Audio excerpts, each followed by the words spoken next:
ఈరోజు మూడవ రోజు రిలే నిరాహార చేస్తున్నాను. ఎందుకంటే ఈ ఆర్టీసీ బస్ స్టాండ్లో గత వైఎస్ఆర్సీపీ ప్రభుత్వంలో ఉన్నప్పుడు ఈ ఈ బస్ స్టాండ్ని ప్రైవేట్ వ్యక్తులకి కళ్యాణ మండపం కట్టుకోవడం కోసం లీజుకి ఇచ్చేసారు 15 సంవత్సరాలు. పోతే ఇప్పుడు ఈ కళ్యాణ మండపం మీద నా టార్గెట్ కాదు, కళ్యాణ మండపం మీద తీసేమని నచ్చలేదు. కళ్యాణ మండపం పక్కన ఇంకా ఆర్టీసీ బస్ స్టాండ్కి స్థలం ఉంది.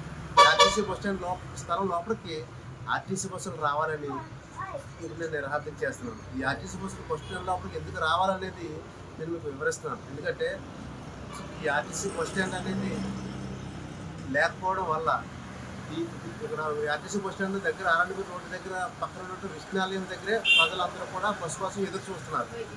ఇందులో ముఖ్యంగా విద్యార్థులు, అదేవిధంగా గర్భిణీ స్త్రీలు, అదేవిధంగా పాలిచ్చు తల్లులు, ఈ విధంగా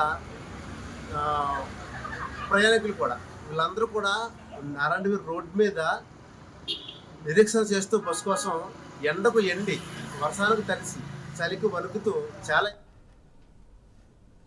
ముమ్మిడివరం ఎంఆర్ఓ ఆఫీస్ ముందుగా జేఏసీ బిల్లు దీక్ష చేపట్టిన రవికుమార్ మీడియాతో మాట్లాడారు. ముమ్మిడివరం ఆర్టీసీ బస్టాండ్ గత 5 ఏళ్లుగా నిరుపయోగంగా పడి ఉందని, ఆర్టీసీ బస్టాండ్ ఉపయోగంలో లేకపోవడం ప్రయాణికులు, విద్యార్థులు, ప్రభుత్వ ఉద్యోగులు చాలా ఇబ్బంది పడుతున్నారని ఆవేదన చెందారు.